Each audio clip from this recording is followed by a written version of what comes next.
Hi guys, Josh from Sommelier AT here.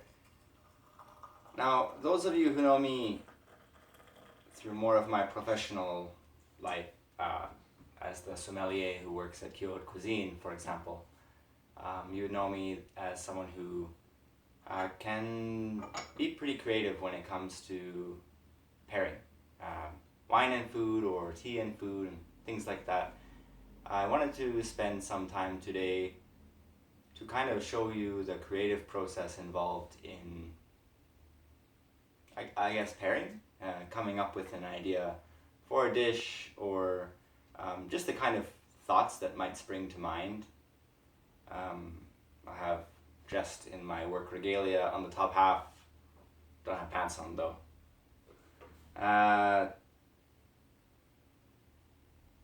My house is not really the best place to be creative. This is kind of a space where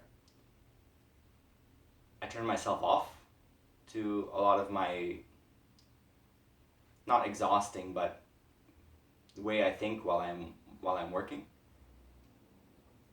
But I have a room in my house, this room, where I can dress it up as a little Japanese office, if you will, and I can try to get myself away from how I feel at home. So the mindset of going into this, I think, is important. Now today, what I'm doing is, this is a green tea from China, from a Sichuan. It's a mountain called Mount Ma, which is really famous for Buddhism.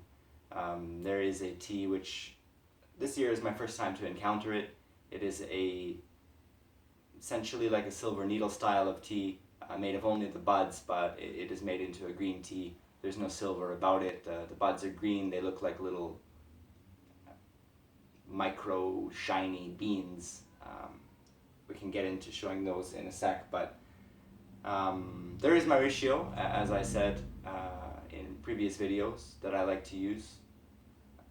Now, for the sake of doing this really well, normally I would have the timer on my phone, but my phone is way over there. To some degree I'm winging this on the length of time, but the water temperature is boiling, or was boiling. I have it just, from the kettle here, into a neutral teapot, so that's porcelain. It won't change the flavor. It'd be pretty much just like glass, and I have a vessel to pour that brewed tea into. I think that's really important because you can't really smell from a teacup very well. This glass carafe here is something that I use quite often at work. It's how we brew tea at our restaurant, for lack of teapots, and this just working a little bit better for us. I feel like that might be close to 2 minutes, so we're going to empty this out into here. Now, the reason why this is important is this kind of bottleneck that it has here. I'm going to be able to swirl this tea around in this carafe as it were wine, for example, and allow the aroma in here to really build up, and I can kind of jot down or think what comes to mind.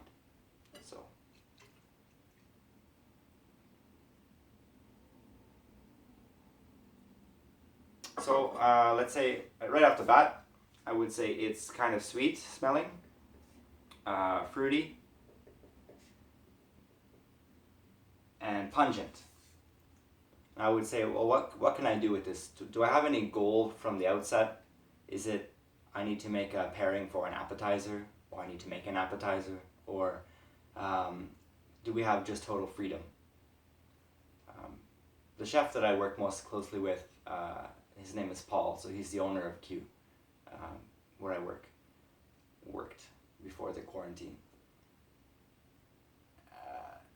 When we do tea dinners together, for example, we have a lot of back and forth, because a lot of the things that I can come up with, while I would stand by that they should work, they sound ridiculous, or they're too hard to execute, or not practical, or there's many restrictions that someone who actually has to make these things should think about. But me not having to do any of that, I kind of have a bit more freedom of thought. So let's say that I have total freedom to do whatever I want. Sweet, fruity, pungent. I think it's not okay to stay at fruity. This is very much a beginner thing. You could think that there's things called the aroma wheel for wine or for cigars or for whiskeys. There are wheels that help people to visualize what they're smelling. Our noses are quite good at picking up scents, and our brains are quite good at remembering these scents. It's just, it takes a little bit of jogging the memory for those things to really be like, yeah, that's the aroma of this. So fruity is not something that's okay to stay at. I think you've got to go in a little bit deeper. As I said, sweet, fruity, pungent, okay? That would make me think, well, it's probably a fruit which is sweet and pungent. Okay, but anyway, let's go back.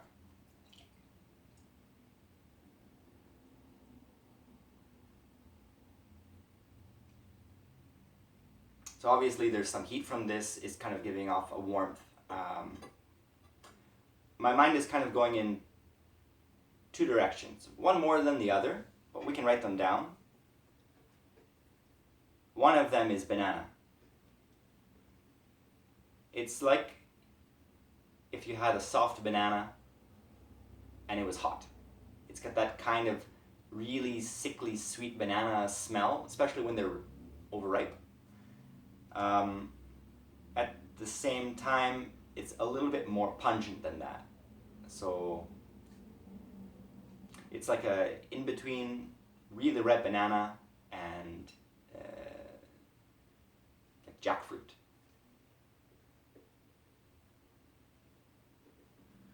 So I would think, okay, these are the primary aromas, and now you can't really just do pairings off aromas.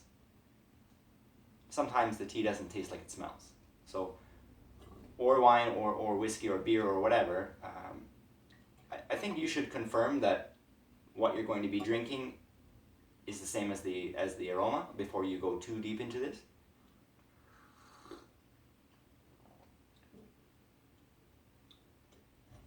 It's nice, it's sweet, mellow. Texturally, it's kind of on the smoother, oilier side of green tea, but nice. It's not bitter, it's not astringent. So it's delicate.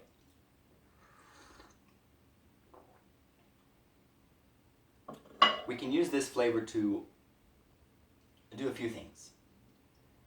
Tea is pretty good at washing things away, so in general it's good for things with really strong flavors. Things that are really salty or things that are really sweet. Because while those flavors might be really nice for us to eat them immediately, those lingering, like the burn almost of salt, or just that sickly, cloying flavor of something that's too sweet, yeah, they're good in 1 second doses, but if you have to kind of suffer through 15-20 seconds of tasting something so sweet, a good example are these little cakes from India, which are soaked in syrup. I can't remember what they're called, but eating them by themselves, I think it's a skill. It's not something that I can do without some effort put in. But with tea, you can rinse away the flavor pretty quickly. The flavor, no, you can rinse away the sweetness pretty quickly, but you can keep the flavor. So I think that this tea would be a good candidate for a pairing like that. So we could think it's kind of grassy as well. Like if you were walking through a field after it rained, just like puddles of super wet grass, really deep green chlorophyll-y kind of aroma, which we can write down. It might not really play into the pairing at all, but good to have more things written down than not. Now, other people might smell this differently than me, and wow, that's great. We would probably come up with a totally different pairing, and if as long as we have some reasons why we think like we think, hey, you stand by that. Banana, jackfruit, chlorophyll. So I think the flavors of chlorophyll play into just your general green vegetables really well. So we can write that down if we were going to put vegetables on this for some reason. It's probably better to go with banana and jackfruit. And jackfruit is not something that I eat that often. It's a once in a while kind of thing for me.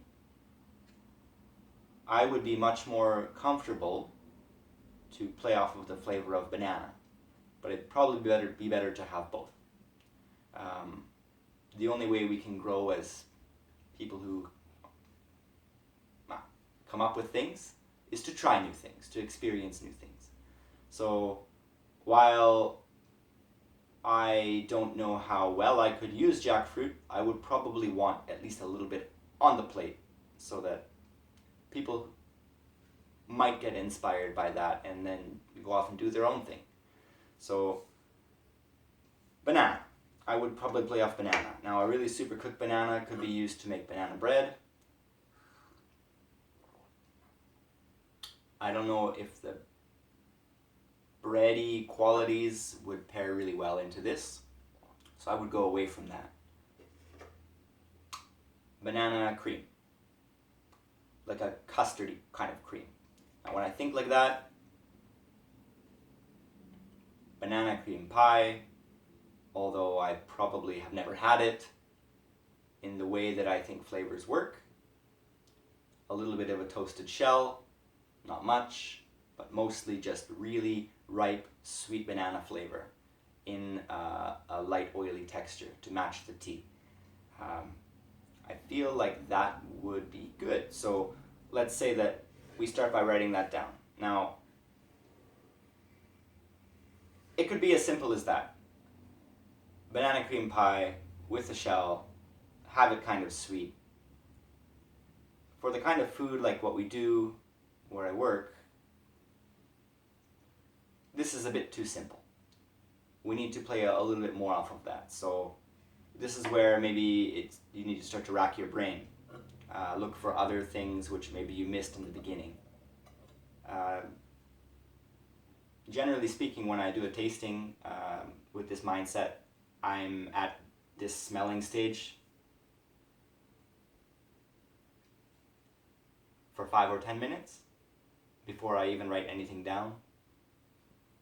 I have these noise cancelling headphones that I'll wear so I don't get distracted by anything. Like there's a little bit of a hum of my computer over there, but for the sake of the video, we don't have to go that far into it.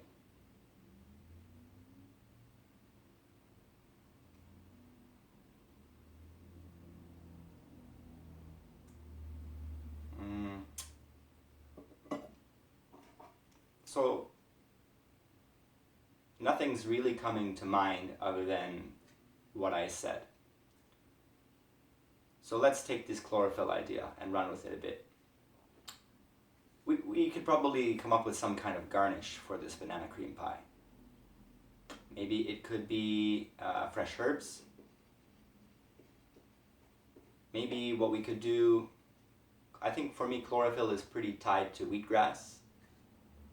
What if you made or let's say like spinach? What if you made a spinach ice cream? Fresh spinach ice cream. Or basil ice cream, but basil has a bit too distinctive a flavor.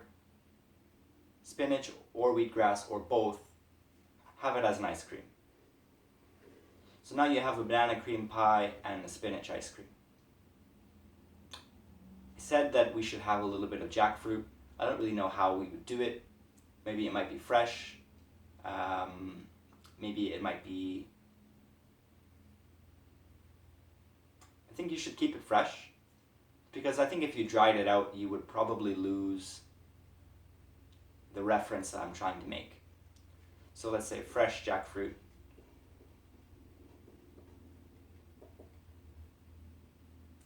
How would you do it? I don't know.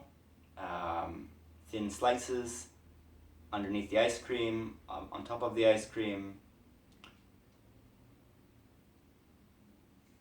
think it would be good to stop there and then follow up. Make what you've actually thought of and see if it works. Might be a horrible failure.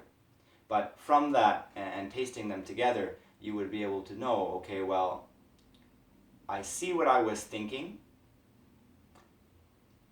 but actually it's not like banana at all. It was entirely jackfruit. I want to kind of play more off of that, okay? Get rid of the banana. Make a jackfruit cream pie. Who... this childish mind. I've never seen that before. So that could be a really exciting thing for people to try. Anyway, I don't want to stand up because I'm not wearing pants. I'm going to roll away from the table and stop the video. Thanks, guys.